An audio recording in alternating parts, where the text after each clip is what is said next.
नमस्कार प्रिय दर्शकों, श्री कृष्ण भगवान ने अर्जुन को महाभारत युद्ध के समय बताया था कि आने वाला कलयुग कैसा होगा और इस कलयुग में आगे क्या होगा। इस रोचक तथ्य को हर मनुष्य को जरूर जानना चाहिए। तो दर्शकों, वीडियो को ध्यान से और अंत तक जरूर सुनें और सच्चे दिल से कमेंट में जय श्री राधे कृष्ण जरूर लिखें और भगवान श्री कृष्ण की अनमोल बातों को सुनने का सौभाग्य प्राप्त करने के लिए वीडियो को अंत तक पूरा जरूर देखें। तो जानते हैं भगवान श्री कृष्ण की कलयुग की भविष्यवाणी। वर्तमान युग में महाभारत की एक कहानी से आज का मानव बहुत कुछ सीख ले सकता है। यह बात उस वक्त की है जब पांचों पांडवों को वनवास हो गया था।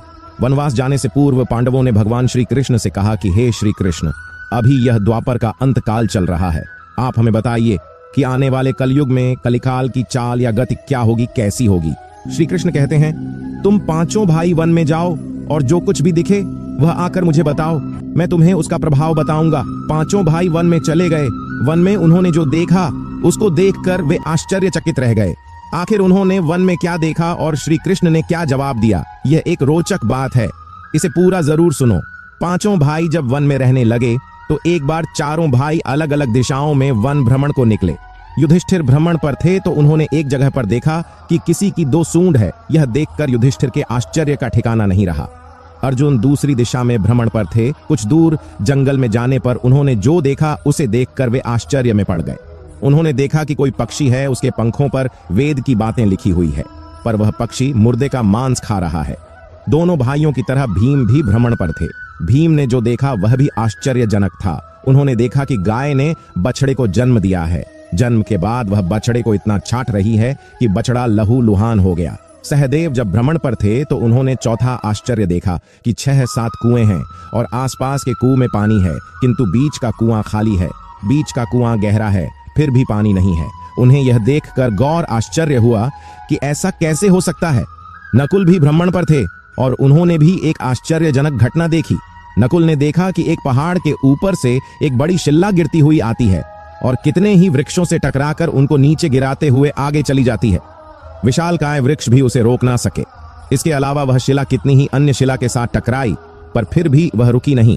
अंत में एक अत्यंत छोटे पौधे का स्पर्श होते ही वह स्थिर हो गई।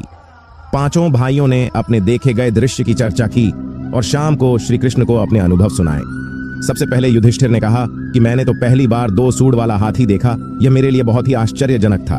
तब श्री कृष्ण कहते हैं, हे धर्मराज, अब तुम कलिकाल की सुनो। कलयुग में ऐसे लोगों का राज्य होगा जो दोनों ओर से शोषण करेंगे, बोलेंगे कुछ और करेंगे, कुछ मन में कुछ और कर्म में। कुछ ऐसे ही लोगों का राज्य होगा, इससे तुम पहले राज कर लो। युधिष्ठिर के बाद अर्जुन ने कहा कि मैंने जो देखा वह तो इससे भी कहीं ज्यादा आश्चर्यजनक था। मैंने देखा कि एक पक्षी के पंखों पर वेद की रचनाएं लिखी हुई हैं और वह पक्षी मुर्दे का मांस खा रहा है। तब श्री कृष्ण कहते हैं, इसी प्रकार कलयुग में ऐसे लोग रहेंगे जो बड़े ज्ञानी और ध्यानी कहलाएंगे। वे ज्ञान की चर्चा तो करेंगे लेकिन उनके आचरण राक्षसी होंगे। वे पंडित और विद्वान कहलाएंगे, किंतु वे यही देखते रहेंगे कि कौन सा मनुष्य मरे और हमारे नाम से संपत्ति कर जाए। श्री कृष्ण ने कहा, अर्जुन, संस्था के व्यक्ति विचार करेंगे कि कौन सा मनुष्य मरे और संस्था हमारे नाम से हो जाए। हर जाति धर्म के लोग प्रमुख पद पर बैठे विचार करेंगे कि कब किसका श्राद्ध हो, कौन कब किस पद से हटे और हम उस पर बैठ जाए। चाहे कितने भी अमीर लोग होंगे, किंतु उनकी दृष्टि तो धन और पद के ऊपर ही रहेगी। ऐसे लोगों की बहुतायत होगी, कोई विरला ही संत पुरुष होगा। अर्जुन के सवाल के जवाब के बाद भीम ने अपना अनुभव सुनाया। भीम ने कहा कि मैंने देखा कि गाय अपने बछड़े को इतना छाट है कि बछड़ा लहूलुहान हो जाता। तब श्री कृष्ण कहते हैं, कलयुग का मनुष्य शिशुपाल हो जाएगा। कलयुग में माँ बालकों से ममता के कारण इतना मोह करेगी कि उन्हें अपने विकास का अवसर ही नहीं मिलेगा। मोह माया में ही घर बर्बाद हो जाएगा। किसी का बेटा घर छोड़कर साधु बनेगा तो हजारों व्यक्ति दर्शन करेंगे, किंतु यदि अपना बेटा साधु बनता होगा तो रोएंगे कि मेरे बेटे का क्या होगा। इतनी सारी ममता होगी कि उसे मोह माया और परिवार में ही बांध कर रखेंगे और उसका जीवन वहीं खत्म हो जाएगा। अंत में बेचारा अनाथ होकर मरेगा। वास्तव में वे बेटे तुम्हारे नहीं हैं, वे तो बहुओं की अमानत है और कन्या जमाई की अमानत है और तुम्हारा यह शरीर मृत्यु की अमानत है। तुम्हारी आत्मा परमात्मा की अमानत है। तुम अपने शाश्वत संबंध को जान लो बस। भीम के बाद सहदेव ने पूछा, हे श्री कृष्ण, मैंने जो देखा उसका क्या मतलब है। मैंने यह देखा कि 5-7 भरे कुओं के बीच का कुआं एकदम खाली है, जबकि ऐसा कैसे संभव हो सकता है। तब श्री कृष्ण कहते हैं, कलयुग में धनाढ़ लोग अपने बच्चों के विवाह में, मकान के उत्सव में छोटे बड़े उत्सवों में तो लाखों रुपए खर्च कर देंगे, परंतु आसपास में ही यदि कोई भूखा प्यासा होगा तो यह नहीं देखेंगे कि उसका पेट भरा है या नहीं। उनका अपना ही सगा भूख से मर जाएगा और वे देखते रहेंगे। दूसरी ओर मौज, मदिरा, मांस, भक्षण, सुंदरता और व्यसन में पैसे लगा देंगे, किंतु किसी के 2 आंसू पहुंचने में उनकी ना होगी। कहने का तात्पर्य यह कि कल युग में अन्न के भंडार होंगे, लेकिन लोग भूख से मरेंगे। सामने महलों बंगलों में ऐशो आराम चल रहे होंगे, लेकिन पास में आदमी भूख से मर जाएगा। एक ही जगह पर असमानता अपने चरम पर होगी। सहदेव के बाद नकुल ने श्री कृष्ण को बताया कि मैंने भी एक आश्चर्य देखा। वह यह कि एक बड़ी सी चट्टान नीचे गिर रही थी।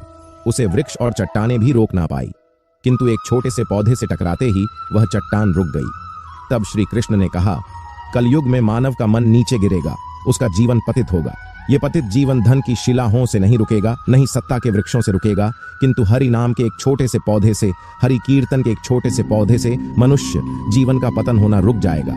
त्रेता और द्वापर युग में भगवान विष्णु के राम और कृष्ण के अवतार, वेद व्यास के श्रीमद् भागवत के प्रकाश और श्री रामानुजम निम्बा काचार्य वल्लभाचार्य और रामानंद के विशिष्ट द्वैत दर्शन के प्रभाव के अनुसार परम ब्रह्मा की अनंत शक्तियों का ही प्रत्यक्ष प्रकटीकरण है।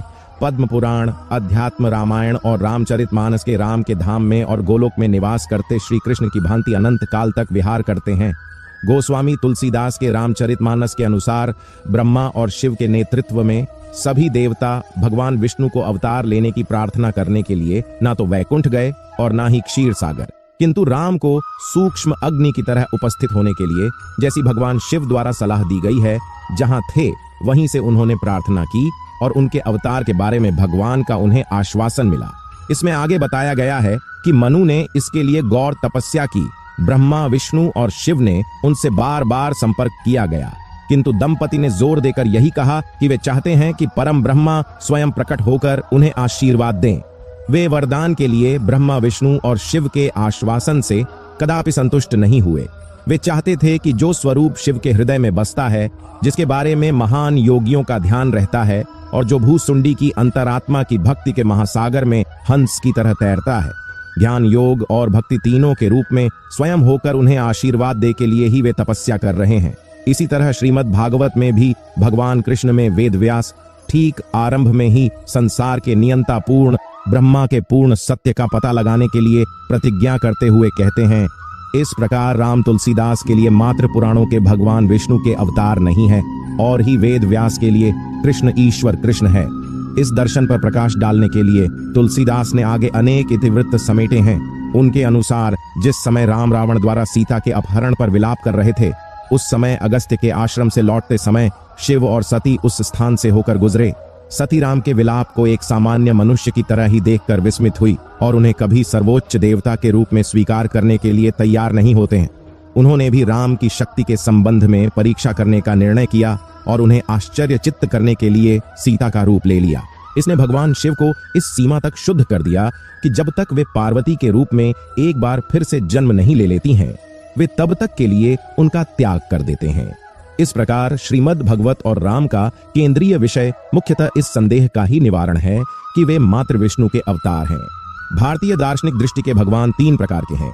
निर्गुण निराकर यानी वेदांत उपासना का अव्यक्त ब्रह्मा, निर्गुण साकार यानी सांख्य और योग दर्शन का ईश्वर सगुण साकार यानी परम ब्रह्म। परमेश्वर का लोक अवतार पहली श्रेणी का ईश्वर किसी को प्रत्यक्ष उपलब्ध नहीं है। वेदांत के अनुसार वह अपनी माया से ही ईश्वर जीव और संसार के रूप में प्रकट होता है। उसकी माया का सात्विक पक्ष ईश्वर, राजसिक पक्ष जीव और तामसिक पक्ष अचेतन जगत की रचना करता है। सामान्य बोध के लिए यह कहा जा सकता है कि वह अंतरिक्ष की तरह परम व्यापक, अनादि और अनंत है। दूसरे प्रकार का ईश्वर परमात्मा के रूप में विभिन्न रूपों और अवतारों में विद्युत या अग्नि की तरह अनुभव किया जा सकता है। वह पहली श्रेणी के परम ब्रह्म की सभी विशेषताओं को समाहित करते हुए अपनी दिव्यता में सर्वथा सर्वत्र उपलब्ध है। वह न केवल प्रत्येक कण में मौजूद है, बल्कि खुद को हम सभी के लिए प्रत्येक कण के रूप में प्रकट कर रहा है और मात्र हमारे अनुभव नहीं बल्कि बोध के लिए उपलब्ध है। यह तो सर्वविदित है कि श्री कृष्ण जी भगवान के अवतार के रूप में आए, इसमें कोई संशय ही नहीं है। और भगवान कभी किसी भी रूप में आकर गलत नहीं करते, यह भी सत्य है। कौरव हमेशा से ही पांडवों के साथ दुर्व्यवहार करते हैं, जिसका महाभारत के अंदर के जगह वर्णन किया गया है। बचपन से ही कौरव पांडवों को मारने या उन्हें नीच दिखाने की कोशिश करते थे। यह अधर्म को परिभाषित करता है। उसके बाद कौरवों ने कुलवधू का अपमान किया और उन्हें भरी सभा में अपमानित किया गया। हालांकि इसमें पांडवों का दोष भी है, लेकिन कौरवों ने धर्म की सारी मर्यादाएं ही खत्म कर दी थी। भगवान के शांति प्रस्ताव को भी ठुकरा दिया था। राजा अपने पुत्र मोह में उस कदर पड़ गया था कि नेत्रहीन होने के साथ साथ उसकी बुद्धि भी भ्रष्ट हो गई थी।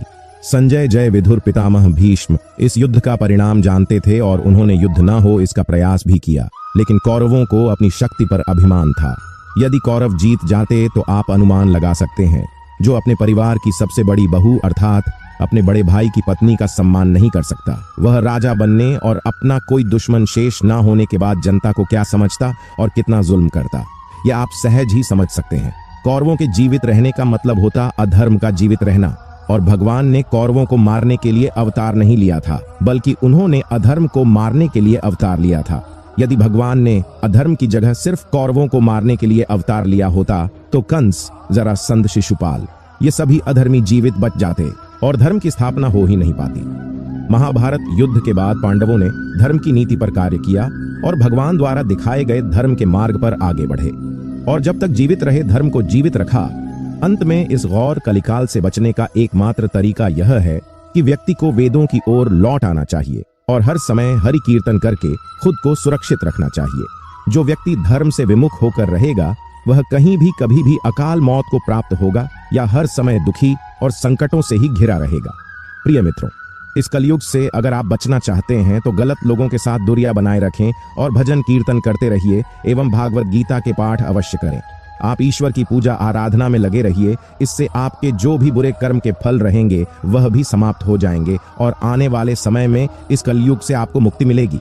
भगवान श्री कृष्ण ने कहा है कि जो व्यक्ति कलयुग में हमेशा सत्य के मार्ग पर चलेगा उसका जीवन आसान हो जाएगा। श्री कृष्ण की बताई गई इन 4 अहम बातों पर चलना कलयुग के इंसानों के लिए थोड़ा मुश्किल जरूर है, लेकिन जो व्यक्ति इन 4 बातों का पालन करेगा उसका जीवन बेहद आसान हो जाएगा। आज भागदौड़ भरी जिंदगी में ईश्वर का स्मरण करने के लिए किसी के पास समय नहीं है, लेकिन जब विपत्ति आती है तो सबको भगवान याद आते हैं। अगर इंसान सुख में भी भगवान का स्मरण करता रहे तो उसको दुख के दिन नहीं देखने पड़ेंगे। उसे सुख और दुख दोनों समय भगवान का स्मरण करते रहना चाहिए और रोज श्रीमद् भागवत गीता का पाठ करना चाहिए और भगवान के नाम का स्मरण रोज करना चाहिए और हमेशा अच्छे ही काम करने चाहिए। पौराणिक ग्रंथों के अनुसार 4 युग होते हैं, सत, द्वापर और कलयुग। कहते हैं कि कलयुग में पाप अपने चरम पर होगा। वर्तमान में कलिकाल अर्थात कलयुग चल रहा है। ग्रंथों में इस युग में क्या होगा या घटेगा यह लिखा गया है। इस युग में जब कहीं भी प्रलय होगा तो सिर्फ हरि कीर्तन ही उसे बचाएगा। सतयुग में धर्म के 4 पैर थे। सतयुग में मनुष्य की लंबाई 32 फीट अर्थात लगभग 21 हाथ बताई गई है। इस युग में पाप तो ना के बराबर होते हैं और ही पुण्य होते हैं। इस युग में राजा हरिश्चंद्र हुए थे। वे हरिश्चंद्र जिन्होंने सत्य के लिए खुद के परिवार का और अंत में खुद का बलिदान भी दे था। त्रेता युग में धर्म के 3 पैर थे। इस युग में पाप थोड़ा बहुत होता था, पर सतयुग से थोड़ा ज्यादा होता था और पुण्य भी सतयुग से थोड़ा कम होता था। इस युग में विष्णु का वामन और राम अवतार हुए थे। असुर राज बाली ने 3 पग में धरती दान कर दी, जबकि राक्षस राज रावण से सीता का अपहरण करने के बाद उन्हें छुआ तक नहीं। द्वापर में युग में आधे मनुष्य पापी और आधे पुण्यात्मा थे। जितने पाप होते थे उतने ही पुण्य हो जाते थे। इसी युग में महाभारत का युद्ध हुआ था। यह युद्ध धर्म का युद्ध था। कृष्ण ने धर्म की रक्षा की थी। अब कलिकाल यानी कि कलयुग आया जिसमें धर्म का कोई नामो निशान नहीं है। धर्म अब पंगु बन गया है। इस युग में मनुष्य पाप अधिक करता है और पुण्य तो ना के बराबर करता है, लेकिन वर्तमान में देखा जा रहा है कि पुण्य कहीं बचा ही नहीं है। अब तो चारों तरफ पाप ही पाप नजर आता है। अगर कोई इंसान थोड़ा बहुत दान पुण्य करता है तो वह उसका भी प्रचार इस तरीके से करता है जैसे कि उसने पता नहीं कितना मोटा एहसान किया है। इस युग में गाय को पूजा नहीं जाएगा बल्कि अपमान किया जाएगा। इस युग में इतनी बीमारी आएगी कि जिनका कोई इलाज भी संभव नहीं होगा। कल युग का कालखंड सबसे छोटा माना गया है और माना जाता है कि कल युग में भगवान विष्णु का 10वां अवतार हो जिसका नाम होगा कल्कि। वर्तमान समय में कलयुग ही चल रहा है। विष्णु पुराण में कलयुग का वर्णन करते हुए कहा गया है कि कलयुग में पाप इतना अधिक होगा कि सृष्टि का संतुलन ही खो जाएगा। विष्णु पुराण में वर्णित एक घटना के अनुसार मुनिज दोनों ओर रसियों के साथ चर्चा करते हुए वेद व्यास जी कहते हैं, हे मुनिज, सभी युगों में कलयुग ही सबसे श्रेष्ठ युग है। क्योंकि 10 वर्ष में जितना व्रत और तप करके कोई मनुष्य सतयुग में पुण्य प्रकटता है, त्रेता युग में वही पुण्य 1 साल के तप द्वारा प्राप्त किया जा सकता है। ठीक इसी प्रकार उतना ही पुण्य द्वापर युग में 1 महीने के तप से प्राप्त किया जा सकता है, तो कलयुग में इतना ही बड़ा पुण्य मात्र 1 दिन के तप से प्राप्त किया जा सकता है। इस तरह व्रत और तप के फल की प्राप्ति के लिए कलयुग ही सबसे श्रेष्ठ समय है। आओ जानते हैं कि कलयुग का वर्णन कृष्ण की नजर में कैसा है। कलयुग का वर्णन करते हुए श्री कृष्ण कहते हैं कि कलयुग में ऐसे लोगों का राज्य होगा जो दोनों ओर से शोषण करेंगे, बोलेंगे कुछ और करेंगे, कुछ मन में कुछ और, कर्म में कुछ और, ऐसे ही लोगों का राज्य होगा। इसी प्रकार कलयुग में ऐसे लोग रहेंगे जो महान ज्ञानी और ध्यानी कहलाएंगे। वे ज्ञान की चर्चा तो करेंगे लेकिन उनके आचरण राक्षसी होंगे। कहीं लोग पंडित और विद्वान तो कहलाएंगे, किंतु वे यही देखते रहेंगे कि कौन सा मनुष्य मरे और हमारे नाम से संपत्तियां दे जाएं, और दान लेने के लिए इंतजार करेंगे, और अगर कोई गरीब आदमी थोड़ा दान देगा तो वह उससे कला करने लग जाएगा। कलयुग का मनुष्य शिशुपाल हो जाएगा। कलयुग में माँ का अपने बच्चों से इतना मोह होगा कि उन्हें अपने विकास का अवसर ही नहीं मिलेगा। मोह माया में ही घर बर्बाद हो जाएगा, और ज्यादा प्यार मिलने के कारण बच्चा बर्बाद हो जाएगा और उल्टे काम करेगा। किसी का बेटा घर त्याग कर साधु बनेगा तो हजारों व्यक्ति दर्शन करेंगे, किंतु तो यदि अपना बेटा साधु बनता होगा तो रोएंगे कि मेरे बेटे का क्या होगा, इसकी और हमारी तो जिंदगी ही बर्बाद हो गई। इतनी सारी ममता होगी कि उसे मोह माया और परिवार में ही बांध कर रखेंगे और उसका जीवन खत्म हो जाएगा। अंत में बेचारा अनाथ होकर मरेगा। कल युग में अमीर लोग अपने बच्चों के विवाह में, मकान के उत्सव में, छोटे उत्सवों में तो लाखों रुपए खर्च कर देंगे। यही नहीं, जितना ज्यादा वह खर्च करेगा उतना ही उसका नाम चलेगा, और जिन चीजों कोई जरूरी ही नहीं है उन पर लाखों रुपए खर्च कर देंगे, सिर्फ और सिर्फ दिखाने के लिए कि हमारे पास कितना पैसा है। परंतु आसपास में ही यदि कोई भूखा प्यासा होगा तो यह नहीं देखेंगे कि उसका पेट भरा है या नहीं। उनका अपना ही सगा भूख से मर जाएगा और वे देखते रहेंगे और उन पर हंसेंगे। दूसरी, ओ मौज मदिरा मांस भक्षण सुंदरता और व्यसन में पैसे लगा देंगे, किंतु किसी के 2 आंसू पोंछने में उनकी रुचि ना होगी। कलयुग में मानव का मन नीचे गिरेगा, उसका जीवन पतित होगा। यह पतित जीवन धन की शिला से नहीं रुकेगा, नहीं सत्ता के वृक्षों से रुकेगा, किंतु हरि नाम के एक छोटे से पौधे से, हरि कीर्तन के एक छोटे से पौधे से मनुष्य जीवन का पतन होना रुक जाएगा। पुराणों में लिखा है कि जैसे जैसे कलयुग आगे जाएगा वैसे वैसे भारत की गद्दी पर वेद विरोधी लोगों का शासन होने लगेगा। ये ऐसे लोग होंगे जो जनता से झूठ बोलेंगे और एक दूसरे की आलोचना करेंगे, और जिनका कोई धर्म नहीं होगा, ये सभी विधर्मी हो, ये सभी मिलकर भारत को बर्बाद कर देंगे और अंत में भारत को एक अराजक भूमि बना ही देंगे। और ज्यों ज्यों गौर कलयुग आता जाएगा त्यों त्यों ब्राह्मण गण संस्कार शून्य हो जाए तथा राजा लोग भी शूद्र तुल्य हो जाएंगे। अपनी तुच्छ बुद्धि को ही शाश्वत समझकर कुछ मूर्ख लोग ईश्वर की तथा धर्म ग्रंथों की प्रामाणिकता मांगने का दुस्साहस करेंगे और पुराणों का अपमान करेंगे। इसका अर्थ है कि उनके पाप जोर मार रहे हैं।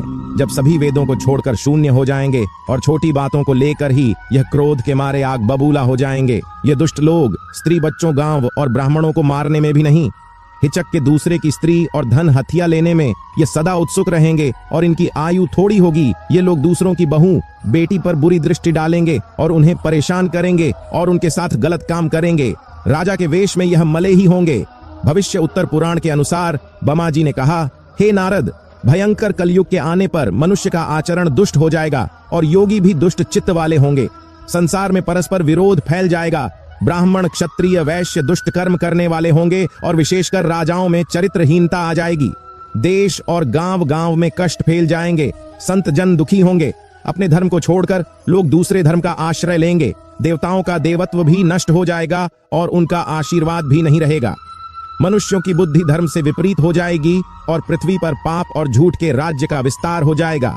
वेदों का पालन कोई नहीं करेगा। कल युग में विवाह को धर्म नहीं माना जाएगा। शिष्य गुरु के अधीन नहीं रहेंगे। पुत्र भी अपने धर्म का पालन नहीं करेंगे।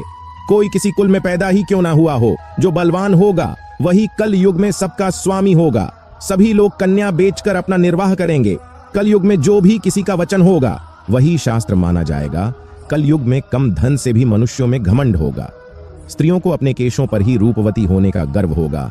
कल युग में स्त्रियां धनहीन पति को त्याग देंगी। उस समय धनवान पुरुष ही स्त्रियों का स्वामी होगा। जो अधिक देगा उसे ही मनुष्य अपना स्वामी मानेंगे।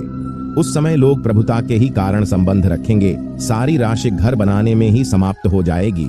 इससे दान पुण्य के काम नहीं होंगे और बुद्धि धन के संग्रह में ही लगी रहेगी। सारा धन उपभोग में ही समाप्त हो जाएगा। कलयुग की स्त्रियां अपनी इच्छा के अनुसार आचरण करेंगी और भोग विलास में ही उनका मन लगा रहेगा।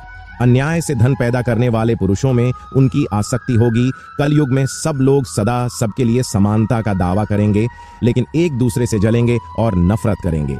कलयुग की प्रजा पानी और सूखे के भय से व्याकुल रहेगी। सबके नेत्र आकाश की ओर लगे रहेंगे।